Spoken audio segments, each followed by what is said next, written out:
The Undersecretary leaned across his desk toward Baley. "Here is certain information which you will discuss with no one, not even with other government officials. Our sociologists have been coming to certain conclusions concerning the present galactic situation. 50 outer worlds, underpopulated, roboticized, powerful, with people that are healthy and long-lived. We ourselves, crowded, technologically underdeveloped, short-lived, under their domination. It is unstable. Well, everything is in the long run. This is unstable in the short run. 100 years is the most we're allowed. The situation will last our time, to be sure, but we have children. Eventually we will become too great a danger to the outer worlds to be allowed to survive. There are 8 billions on Earth who hate the Spacers." Baley said, "The Spacers exclude us from the galaxy, handle our trade to their own profit, dictate to our government, and treat us with contempt. What do they expect? Gratitude? True. And yet the pattern is fixed. Revolt, suppression, revolt, suppression.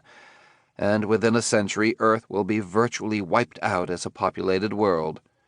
So the sociologists say." Baley stirred uneasily. One didn't question sociologists and their computers. "What do you expect me to accomplish if all this is so?" "Bring us information. The big flaw in sociological forecast is our lack of data concerning the Spacers.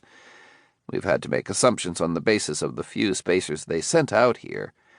We've had to rely on what they choose to tell us of themselves, so it follows we know their strengths, and only their strengths. Damn it!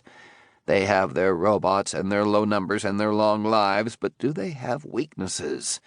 Is there some factor or factors which, if we but knew, would alter the sociologic inevitability of destruction, something that could guide our actions and better the chance of Earth's survival?"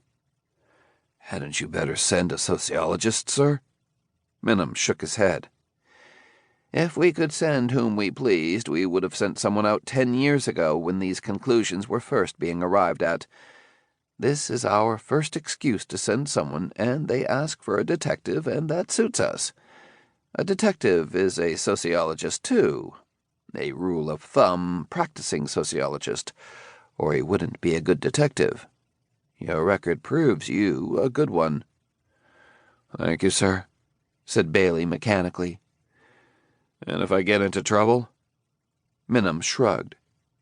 "That's the risk of a policeman's job." He dismissed the point with a wave of his hand and added, "In any case, you must go. Your time of departure is set. The ship that will take you is waiting." Baley stiffened. "Waiting? When do I leave?" "In 2 days." "I've got to get back to New York then. My wife—" "We will see your wife. She can't know the nature of your job, you know. She will be told not to expect to hear from you." "But this is inhuman.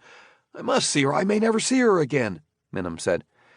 "What I say now may sound even more inhuman, but isn't it true that there is never a day you set about your duties on which you cannot tell yourself she may never see you again? Plainclothesman Baley, we must all do our duty." Baley's pipe had been out for 15 minutes. He had never noticed it. No one had more to tell him. No one knew anything about the murder. Official after official simply hurried him on to the moment when he stood at the base of a spaceship, all unbelieving still. It was like a gigantic cannon aimed at the heavens, and Baley shivered spasmodically in the raw open air. The night closed in, for which Baley was thankful, like dark black walls melting into a black ceiling overhead. It was cloudy, and though he had been to planetaria, a bright star stabbing through a rift in the cloud startled him when it caught his eyes. A little spark, far, far away. He stared curiously, almost unafraid of it. It looked quite close, quite insignificant, and yet around things like that circled planets of which the inhabitants were lords of the galaxy. The sun was a thing like that, he thought, except much closer, shining now on the other side of the earth. He thought of the earth suddenly as a ball of stone with a film of moisture and gas, exposed to emptiness on every side, with its cities barely dug into the outer rim, clinging precariously between rock and air. His skin crawled. The ship was a spacer vessel, of course. Interstellar trade was entirely in spacer hands. He was alone now, just outside the rim of the city. He had been bathed and scraped and sterilized until he was considered safe, by spacer standards, to board the ship. Even so, they sent only a robot out to meet him, bearing as he did 100 varieties of disease germs from the sweltering city to which he himself was resistant, but to which the eugenically hot-housed spacers were not. The robot bulked dimly in the night, its eyes a dull red glow. "Plainclothesman Elijah Baley."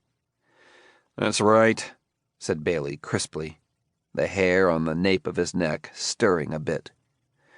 He was enough of an Earthman to get angry gooseflesh at the sight of a robot doing a man's job. There had been Daneel Olivaw, who had partnered with him in the spacer murder affair, but that had been different.